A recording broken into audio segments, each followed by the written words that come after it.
3살 버릇이 80까지 간다는 속담은 우리에게 너무나도 익숙한 속담입니다. 이 속담이 의미하는 바가 무엇입니까? 과학자들의 연구에 따르면요, 아기가 한 3살 때쯤부터 이제 어떠한 습관이나 관습 이런 것들이 생긴다고 합니다. 스스로에 대해 알아가면서 언어 습관이라든지 행동 같은 것들이 이제 자리 잡기 시작하는데요. 그러니까 이제 막 습관이라는 것이 생기기 시작하는 그 나이 때 만들어진 버릇이나 습관들은 80이라는 나이가 들어서도 고치기가 어렵다는 이야기가 아니겠습니까? 이 더 재밌는 것은요, 이 속담이 제일 처음 책에 실렸던 그 날짜인데요. 이 속담이 어떤 책에 제일 먼저 실렸냐면요. 1820년 정약용 선생님의 이담속찬이라는 책에 처음 이 속담이 실렸습니다. 그러니까 그 당시 평균 수명이 어떻게 되냐면요. 서민들은 약 35세, 왕족이나 양반들은 40에서 50세 정도가 평균 기대 수명이었다고 합니다. 아주 오래 장수했던 이 정약용 선생님 역시 74세에 사망했음을 기억해 볼 때 이 80세라는 것은요. 오늘날 우리가 인식하는 80세와는 많이 달랐음을 알 수가 있습니다. 고로 이 속담에서 말하고 있는 여든이라는 것은요. 어떤 실제 나이를 의미하는 것이 아니라 인간의 평생을 의미하는 아주 오랜 세월을 말하는 것이죠. 즉, 한 번 새겨진 습관이나 버릇은 인간의 평생을 걸쳐서 나타나기 때문에 좋은 습관과 좋은 버릇을 새겨야 한다는 것이 이 속담이 말하고자 하는 바일 것입니다. 성도님들도 훨씬 잘 아시겠지만요. 사람이 변한다는 것은요, 무척이나 어려운 일입니다. 습관과 버릇을 바꾸는 것도 꾸준한 노력과 열심이 필요한데 이 사람의 삶이 이 사람의 어떠한 본성 자체가 변한다는 것은요 불가능에 가깝다 하다고 말을 해도 과언이 아닐 것입니다. 그러나 우리는 그럼에도 불구하고 매번 삶의 변화를 다짐합니다. 오늘 이 자리에도 삶의 변화를 다짐하는 성도님들이 계실지도 모르겠습니다. 그래서 저는 오늘 설교를 통해서 이 성경적인 변화, 조금 더 신학적인 말로는 성경적인 성화에 대해서 좀 같이 말씀을 살펴보고자 합니다. 오늘 본문은요, 우리가 너무나도 잘 아는 이야기였습니다. 바로 삭개오의 이야기였죠. 삭개오의 이야기 첫 절을 보면요, 이렇게 시작합니다. 예수께서 여리고로 들어가 지나가시더라. 아멘. 이 구절에서 우리는 예수님이 계시는 지금 그 공간적인 배경을 이해할 수가 있습니다. 지금 예수님은요, 여리고를 지나가고 계시죠. 여기서 이 여리고라는 도시는요, 오늘 본문을 이해하는데 아주 중요한 장소입니다. 왜냐하면은 이 여리고는 어떤 도시냐면 많은 무역로들이 지금 통과하고 있는 도시고요. 여러 토산물들이 나고 있는 곳이기 때문에 세리들에게는 굉장히 인기가 있던 지역이었습니다. 왜 그러냐면 세금을 걷기 용이하기 때문이죠. 많은 무역로가 있다는 것은 많은 무역하는 사람들이 그 도로를 지나갈 것이고 여러 토산물이 난다는 건 역시 그 토산물을 팔기 위해서 이 매매 작업이 일어날 것이기 때문에 세리 입장에서는 세금을 걷기 아주 편리하고 또 노른자 땅이라고 할 수 있는 곳이죠. 그런데 이 정당하게 세금을 걷는 것이 아니라 이 자신의 유익을 위해서 착복하던 자들이 세리였는데 그들이 과연 그 여리고를 가만히 놔뒀겠습니까? 자신들의 배를 채우기 아주 좋은 곳이 바로 이 여리고라는 도시인 것이죠. 이 세리의 장을 지내는 사람이었던 삭개오는요, 아마 같은 맥락으로 이곳에 집을 지었을 확률이 높다고 많은 학자들이 이야기를 합니다. 그러니까 세리의 장인 만큼 이 노른자 땅 세금을 걷기 용이하고 더군다나 정당하게 세금을 얻는 것이 아니라 세금을 부당하게 착복하는 그들에게는 이 여리고에 집을 짓는 것이 아주 유리했을 것입니다. 그래서 삭개오가 이곳에 집을 지었던 것이죠. 이어서 본문 2절을 보면요, 삭개오에 대한 정보가 소개되어지고 있습니다. 삭개오는요, 세리장이면서 동시에 부자였다고 성경은 이야기합니다. 이 세리장이라는 그의 직급은 그가 어떻게 부자가 되었는지를 아주 잘 설명하는 충분한 단어입니다. 세리장이었던 삭개오는요, 다른 세리들과 마찬가지로 정당하게 돈을 모은 것이 아니라 부당한 세금을 통해서 재물을 모아 부자가 되었던 것일 겁니다. 이어서 3절과 4절을 보면요. 예수를 보고자 달려나가는 삭개오를 우리는 발견하게 됩니다. 어떤 이유 때문인지 정확하게 알 수는 없으나 삭개오의 마음에는요, 예수님을 향한 궁금증이 있었던 것은 분명합니다. 그러니까 예수님이 여리고를 지나간다는 소식을 듣고 예수님을 보기 위해서 나갔던 것이죠. 하지만 삭개오가 예수님을 보기 위해서 달려나갔을 때는 이미 예수님을 보기 위해 혹은 그를 만나기 위해 모인 무리들로 이미 인산인해했었죠. 그래서 키가 작은 이 삭개오는 예수님을 볼 수가 없었다고 성경은 증언하고 있습니다. 사랑하는 성도님들, 그러면 도대체 삭개오와 많은 무리는 왜 예수님을 보고자 했을까요?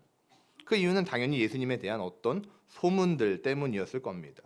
오병이어로 많은 사람들을 먹이고도 남은 일, 그리고 병자를 치유하고 귀신을 쫓아냈던 일, 그리고 그가 전했던 놀라운 하나님 나라의 메시지, 이런 놀라운 이야기들을 누군가로부터 들었기 때문에 궁금했을 겁니다. 그래서 그가 정말 어떠한 사람인지 만나보고자, 체험하고자 모인 것일 것이죠. 삭개오도 동일합니다. 같은 세리였던 마태에게든지 아니면 다른 누군가에게든지, 그것도 아니면 그 한간에 떠도는 소문들을 듣고서 예수님에 대한 호기심이 생겼을 겁니다. 그리고 그를 볼 수 있는 기회가 생기니 예수님을 만나기 위해 달려나간 것이죠. 그리고 사람들로 인해서 앞을 볼 수 없으니 나무에라도 기어 올라가서 예수님을 보고자 했던 것입니다. 이후 본문 5절과 6절을 보면요, 예수님과 이 삭개오의 인격적인 만남이 소개되어지고 있습니다. 예수님을 만나기 위해서 예수님이 지나가시는 자리에는 이미 수많은 무리들이 즐비해 있었습니다. 그런 많은 사람들 중에서 예수님의 눈이 향한 곳은 어디였냐면 돌 무화과 나무에 홀로 올라가 있는 삭개오였습니다. 그리고 예수께서는 삭개오의 이름을 부르시면서 그의 집에 유하실 것을 청하십니다. 그리고 삭개오는 예수님의 청을 즐거워하면서 예수님을 자신의 집으로 들이시지요. 사랑하는 성도님들, 우리가 본문에서도 보았지만 이 사건은요, 주변 사람들이 수근수근 거릴 정도로 놀라운 사건이었습니다. 왜냐하면 예수님이 이름을 부르신 그 삭개오라는 사람 때문이죠. 방금 전에도 이야기를 나눴지만요, 삭개오는요, 세리장입니다. 사람들이 부정하다고 여기는 세리들 중에서도 세리라는 의미이죠. 그런데 사람들은 왜 이 세리를 싫어했을까요? 왜 부정하다고 여겼겠습니까? 첫 번째는요, 앞서서 간단하게 말씀드렸던 것처럼 이 세리들은요, 정당하게 세금을 걷던 사람들이 아니라는 것이죠. 그들은 로마의 앞잡이로서, 로마의 공무원으로서 세금을 걷는데 로마에서 지정한 세금보다 더 많은 세금을 얻었던 것이죠. 물론 이 로마에서 방관하고 있었던 것은 아닙니다. 나름의 어떠한 액션을 취하기는 했는데 로마에서도 자신들이 얻는 세금 외에 다른 세금을 걷지 못하도록 감독들을 세우긴 했으나 이 감독들 역시 죄인들 아니겠습니까? 우리 모두가 죄인이니까요. 그러니까 돈 앞에 장사가 없었던 것이죠. 세리들도 감독들도 돈 앞에 타락하는 겁니다. 그래서 협력해서 죄를 짓기 시작하는 거죠. 그래서 로마의 어떤 노력에도 불구하고 세리들은 부당한 세금을 계속해서 착복합니다. 그리고 그 부당한 세금으로 자신들도 배부르고 로마에서 파견한 총독들 역시 배부르게 했던 것이죠. 그래서 사람들은 이 세리들을 싫어했던 것입니다. 이게 아주 보편적인 이유였고요.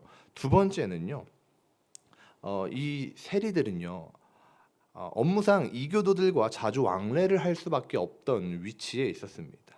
부당한 짓을 하는 자들이라고는 해도 세리는 공무원 신분이 아니겠습니까? 그러니까 이 공무원이 나와 종교가 다르다고 세금을 안 거둘 수가 없는 것이죠. 무엇보다 이런 정당한 이유가 아니더라도 이방인들에게 세금을 걷지 않으면 거기에 부과되어 있는 세금을 누구 돈으로 내야 하냐면 세리 돈으로 내야 하는 거죠. 그런데 돈을 사랑하는 그 세리가 자기 돈으로 이 이방인들과 만나지 않겠다는 그 일념하에, 신앙의 어떤 자기의 신념 아래에 자기 돈을 지불했을까요? 전혀 아니죠. 그리고 공무원이라는 신분 때문에서라도 이교도들과 이방인들과 세리는 자주 왕래를 할 수밖에 없었습니다. 그게 유대인들의 눈에는 아주 불쾌했던 일이었던 것이죠. 왜냐하면 율법상 사람은 부정한 것과 접촉하게 되면 그 부정함이 전염이 됩니다. 유대 율법에 보면은 부정한 것을 만지면 그 부정함이 옮아지기 때문에 따로 밖으로 나와 있어야 했던 것처럼, 부정함을 덜어내야 했던 것처럼, 부정한 것을 만지거나 부정한 것과 접촉하면은 그 부정함이 사람에게 옮아오게 됩니다. 근데 그 세리는 부정하다고 말하는 이방인들과 계속해서 접촉하고 교류했던 자들이니 유대인들이 보기에 이 세리는 부정한 자인 겁니다. 불의한 자고 부정한 자입니다. 그러니 유대인들은 세리를 싫어할 수밖에 없었던 겁니다. 그리고 삭개오는 그 세리 중에서도 세리였기에 많은 사람들이 세리를 삭개오를 좋아하지 않았던 겁니다. 그래서 예수님이 삭개오의 집에 들어갈 때 많은 이들이 수군수군했던 것이죠. 사랑하는 성도님들, 이런 이유로 사람들은 세리를 가까이 하지 않았습니다. 그런데 그런 세리를 예수님이 부르시고 계십니다. 세리 중에서도 세리에게 예수님이 함께 하자고 하시는 겁니다. 그러니까 사람들이 수군거릴 수밖에 없는 것이죠. 하나님의 아들이라는 자가 기이한 이적을 펼치면서 하나님의 나라를 선포한다는 자가 거룩으로부터 부정함으로 친히 가고 있으니까 논란이 되는 거죠. 거룩한 자라면 거룩한 곳으로 가서 거룩한 이들과 교제해야 할 것 같은데, 거룩하다 하는 자가, 하나님의 아들이라 하는 자가 친히 부정으로 나아가니 스스로가 부정하게 되겠다고 부정한 자에게 가는 것처럼 보이니 사람들은 수근수근 거리는 것입니다. 이어서 본문 8절부터 10절을 보면요, 예수님을 인격적으로 영접한 세리장 삭개오의 반응이 기록되어져 있습니다. 삭개오는요, 예수님을 만난 후에 자발적인 헌신을 다짐합니다. 그는 가난한 자들을 향한 구제는 물론 자신이 부당한 방법으로 착복한 세금에 대한 변상을 약속합니다. 여기서 삭개오는요, 부당하게 착복한 세금에 대해서는 4배의 변상을 약속하는데, 이 부분이 아주 우리가 주의 깊게 살펴보아야 하는 부분입니다. 아주 중요한 부분인데요. 왜냐하면 지금 삭개오가 4배를 갚겠다고 선언하는 이 부분은요, 단순히 삭개오가 지금 예수님을 만났기 때문에 이 감정적으로 벅차올라서 충동적으로 하는 말이 아닙니다. 내게 돈이 많으니까 이만큼 보상하겠습니다, 이런 개념이 아닙니다. 지금 이 삭개오가 말하는 4배의 보상은요, 이미 율법에 기록되어 있는, 출애굽기와 레위기와 그리고 사무엘 하에 기록되어져 있는 율법에 근거한 변상입니다. 단순히 내가 돈이 많기 때문에 후하게 보상하겠다는 것이 아니라 율법으로 변상하겠다는 거죠. 율법을 전혀 신경 쓰지 않았던 자가 율법에 기록되어 있는 그 부정에 대해서 전혀 신경 쓰지 않던 자가 예수님을 만나니까요, 율법으로 돌아가는 겁니다. 그래서 우리가 율법에 대해서 오해해서는 안 되는 게, 율법은 절대로 부정한 것이 아닙니다. 율법은 도리어 우리가 죄인됨과 율법으로는 우리가 구원에 이를 수 없음을 알려주죠. 이 율법은요, 누가 주신 것입니까? 하나님이 주신 거 아니겠습니까? 하나님께서 우리에게 악한 것을 주시는 악한 신입니까? 율법은요, 악한 것이 아닙니다. 우리가 율법주의자들 때문에 율법에 대해서 부정적으로 생각하는데, 이 율법은요, 악한 것이 절대로 아닙니다. 예수께서도 말씀하시기를 율법을 폐하러 오신 것이 아니라 율법을 완성하러 오셨다고 말씀하고 계십니다. 어쨌든 이 삭개오가요, 예수님을 만나니까요, 하나님의 말씀으로 돌아가는 겁니다. 하나님의 말씀에 대해서 전혀 신경 쓰지 않던 자가 예수님을 만나고, 예수님을 만나면서 그 어떤 안에서의 변화로 인해서 말씀으로 돌아가는 장면이 기록되어져 있는 것이죠. 즉 오늘 본문은요, 이 삭개오가 단순히 감정적인 변화를 겪고 있는 것이 아니라 말씀에 의해서 총체적인 변화를 겪고 있음을 보여주고 있는 겁니다. 사랑하는 성도님들, 저는 오늘 설교를 시작하면서 이 본문을 통해서 성경적인 변화 그리고 성경적인 성화에 대해서 같이 나누기를 원한다고 말씀을 드렸습니다. 오늘 본문에서 이 삭개오의 변화는요, 이 설교의 핵심입니다. 사랑하는 성도님들, 삭개오는요 원래 자신의 유익에 혈안되어 있던 사람이었습니다.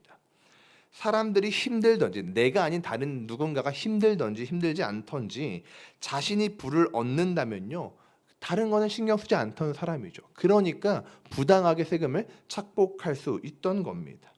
삭개오는 자신의 부를 늘려가는 것, 그것이 그의 목적이자 삶의 이유였던 사람입니다. 그런데 그런 삭개오가 변합니다. 그는 가난한 자를 구제하고 부당하게 착복한 세금을 4배로 갚을 것을 약속합니다. 자신이 유일하게 추구하던 부를 늘려가는 것, 그것을 포기하는 것이죠. 삭개오는 이전과 180도 다른 삶을 살 것을 예수님 앞에서 다짐합니다. 사랑하는 성도님들, 근데 여기서 재밌는 것은요, 이 삭개오의 변화에서 재밌는 것은요, 그의 변화가 강제적이지 않다는 것입니다. 예수님은요 삭개오에게 변화될 것을 강조하지 않으셨습니다. 강요하지 않으셨죠. 그의 잘못을 하나하나 짚어가시면서 너 이렇게 하는 거 잘못된 거야. 너 이렇게 부당한 세금 얻는 거 너 그거 잘못된 거야 라고 지적하지 않으셨다는 것이죠. 예수님은요 그저 삭개오에게 찾아오셨을 뿐이고 삭개오와 교제하셨을 뿐입니다. 물론 성경에는 기록되어져 있지 않지만 그 교제 가운데 잘못을 어느 정도 짚어주셨을 수는 있지만 적어도 예수님은 지금 삭개오에게 너 이렇게 변화되어야 해라고 강요하지 않는다는 것이 아주 중요합니다. 이 교제를 통해서 삭개오는요 은혜로 말미암아 자발적으로 변합니다. 그리고 말씀에 순종하게 되는 것이죠. 이게 아주 중요한 것입니다. 율법을 다시 지킨다는 것, 말씀으로 다시 돌아간다는 것, 그리고 그 말씀을 순종한다는 것, 그것이 삭개오가 단순히 감정적으로 행동하는 것이 아니라 진정으로 변화되고 있는 것을 보여주는 것이죠. 그렇다면 사랑하는 성도님들, 삭개오가 이처럼 변한 이유가 무엇입니까? 누군가 강요한 것도 아니고 어떤 책벌이 주어지기 때문에 했던 어떤 강제적인 변화가 아님에도 불구하고 삭개오는 왜 변화가 되어지는 것입니까? 단순히 삭개오가 반성과 깊은 후회를 했기 때문입니까? 물론 그것도 맞습니다. 삭개오는 예수님과의 교제 가운데 자신의 삶이 잘못되었다는 것을 깨달았을 것이고 반성했을 겁니다. 그런데 그게 전부가 아닙니다. 이 반성과 후회가 나오려면요 그 전 단계가 필요한데 그것이 무엇이냐면 예수님을 만나는 것이 필요합니다. 삭개오는요 예수님을 만나니까 빛이신 주님 앞에 서니까 그분과 교제를 하니까 스스로가 얼마나 추악한 죄인인지 깨닫게 됩니다. 나를 찾아오신 예수님을 따르고 싶고 그와 함께하고 싶은데 그를 더 알아가고 싶은데 그분과 더 깊은 교제를 나누고 싶은데 그분 앞에 나라는 존재가 얼마나 추악하고 얼마나 미약하고 더러운지를 알게 되는 거죠. 예수님을 만나기 전에 내가 추구하던 부라는 것이 얼마나 부질없는지를 알게 되니까 이러한 다짐과 변화가 가능한 겁니다. 예수님을 만나니까 빛이신 그분이 내 안에 들어오니까 그 빛이 나를 채우니까 이러한 변화가 가능한 것입니다. 사랑하는 강북 우리 교회 성도님들, 삭개오가 변화될 수 있었던 것은 오직 그리스도의 사랑과 은혜 때문에 가능했던 것입니다. 아무도 찾아오지 않던 삭개오에게 친히 찾아가셔서 그를 인격적으로 만나 주신 주님의 은혜 때문에 삭개오가 바뀔 수 있는 것이죠. 우리는 결코 오해해서는 안 됩니다. 삭개오가 선해서 혹은 그에게 어떤 대단한 결단력이 있어서 변화할 수 있던 것이 아닙니다. 삭개오는요 변화를 스스로 꿈꿀 수 있는 자가 아닙니다. 모든 인간이 그렇습니다. 우리 옛 속담 그 3살 버릇이 80까지 간다는 속담은 인간의 아주 본질을 꿰뚫고 있는 속담인 것이죠. 사람은 스스로 변할 수가 없습니다. 왜냐하면 우리는 유한하고 연약한 존재이기 때문이죠. 그러한 존재가 인생의 송두리째 바뀔 수 있는 유일한 방법은요 예수 그리스도입니다. 예수 그리스도를 만나고 우리 안에 예수가 채워져야만 우리에게 회개가 가능한 것이고 우리에게 변화가 가능한 것입니다. 사랑하는 성도님들, 삭개오는요 하나님의 은혜가 삭개오에게 부어지니까 그리스도의 은혜가 부어지니까 자신이 지금껏 추구해왔던 이전의 목적들이 얼마나 어리석은 것인지를 알게 되었습니다. 이 삭개오처럼 동일한 고백을 입술과 삶으로 선포한 사람을 우리는 이미 잘 알고 있습니다. 우리 빌립보서 3장 8절부터 9절의 말씀을 같이 한번 읽기를 원합니다. 우리 3장 8절부터 9절 같이 합독하겠습니다. 또한 모든 것을 해로 여김은 내 주 그리스도 예수를 아는 지식이 가장 고상하기 때문이라. 내가 그를 위하여 모든 것을 잃어버리고 배설물로 여김은 그리스도를 얻고 그 안에서 발견되려 함이니 내가 가진 의는 율법에서 난 것이 아니요 오직 그리스도를 믿음으로 말미암은 것이니 곧 믿음으로 하나님께로부터 난 의라. 아멘. 사도 바울도요, 삭개오와 마찬가지로 예수님을 만나니까 이전에 자신이 추구해왔던 것들, 율법을 지키고 이 그리스도 나사렛 이단이라 하는 그 그리스도인들을 잡아다가 유대교에 넘기는 그 일, 그리고 스스로의 어떤 모든 자랑거리가 의미 없음을 깨닫게 되는 것이죠. 사실 이 사도 바울이라는 엘리트는 엘리트 중에 엘리트가 아니겠습니까? 그의 자랑과 같이, 그의 자랑으로 보여지는 그 말들과 같이, 그의 표현으로 어리석은 자랑과 같이 그는 히브리인 중에 히브리인이었고 베냐민 지파 사람이었고요. 가말리엘 수하에서 율법을 수학했던 사람이었습니다. 로마의 시민권을 가진 사람이었죠. 모두의 선망의 대상이었고 유대교 내에서도 촉망받던 인재였습니다. 그랬던 그가 예수 그리스도를 만나니까 자신이 추구해 오던 것들, 자신의 자랑거리 모든 것들이 아무런 의미가 없는 것처럼 느껴지게 됩니다. 함께 읽었던 말씀과 같이 배설물처럼 여겨지게 되는 것이죠. 예수님을 모르던 때 내가 나를 위해 추구하던 그 모든 것들이 예수님을 만나니까 어리석게 느껴지는 겁니다. 사도 바울도 삭개오도 마찬가지죠. 그렇다면 사랑하는 성도님들, 우리는 이 말씀을 통해서 무엇을 깨달아야 하겠습니까? 너무나도 명백합니다. 우리의 삶도 변화가 필요합니다. 세상 사람들은 말합니다. 사람 쉽게 바뀌지 않는다고 말하죠. 3살 버릇 80까지 간다고 이야기합니다.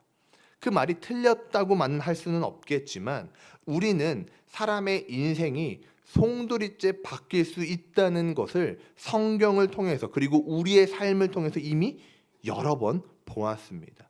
그러니 사랑하는 성도님들, 이제는 우리가 그 변화의 주인공이 될 차례가 아니겠습니까? 그럼 우리는 어떻게 변화할 수 있겠습니까? 이 죄인들이 어떻게 변화될 수가 있겠습니까? 삭개오와 동일합니다. 사도 바울과 동일합니다. 우리도 예수 그리스도를 만나야 합니다. 담임 목사님께서 말씀해 주셨던 것처럼 날마다 우리 안에서 예수 그리스도가 발견되어질 수 있도록 날마다 그리스도 앞에 서야 하는 겁니다. 우리에게 이미 찾아오신 그 예수 그리스도를 우리는 영접해야만 합니다. 그분의 사랑을 충만히 누려야만 합니다. 그리고 그 은혜를 간직하면서 말씀에 순종해야 합니다. 우리가 앞서 보았지만 삭개오의 변화는 단순히 감정적인 변화가 아니었고 감정적인 결단이 아니었습니다. 율법의 근거에서 하나님의 말씀의 근거에서 다짐한 결단이었습니다. 예수 그리스도의 은혜가 삭개오를 채우니 그는 이제 하나님의 말씀에 순종할 결단을 할 수 있게 되는 것이죠. 그리고 그 은혜와 순종을 할 수 있게 하시는 믿음이 삭개오를 변화하도록 하는 겁니다. 그러니 우리도 그리스도를 영접하고 그분의 사랑을 누리며 하나님의 말씀에 순종합시다. 우리에게 이미 허락하신 그 완전한 계시에 순종하면서 이 성경에 순종하면서 그 말씀에 순종하면서 우리의 삶을 주께 드립시다. 그것이 오늘 본문을 통해서 우리가 깨달아야 하는 것입니다. 말씀을 맺으려 합니다. 사랑하는 강북우리교회 모든 성도님들, 우리 안에 그리스도를 따르고자 하는 열망이 있다면 우리는 하나님의 사랑을, 그리스도의 은혜를 깊이 경험해야만 합니다. 그 사랑과 은혜를 경험하게 해달라고 날마다 기도해야만 합니다. 하나님이 우리에게 그 은혜와 사랑을 주셔야지만 우리는 순종할 수 있고 변화할 수 있습니다. 그러니 삭개오와 바울이 그러했던 것처럼 먼저 우리는 하나님의 사랑과 은혜를 깊이 경험하게 해달라고 기도합시다. 그리고 주시는 믿음과 결단 아래서 말씀에 순종하는 우리 모든 강북 우리 교회 성도님들이 되게 해달라고 기도했으면 좋겠습니다. 우리 이 시간 같이 기도할 때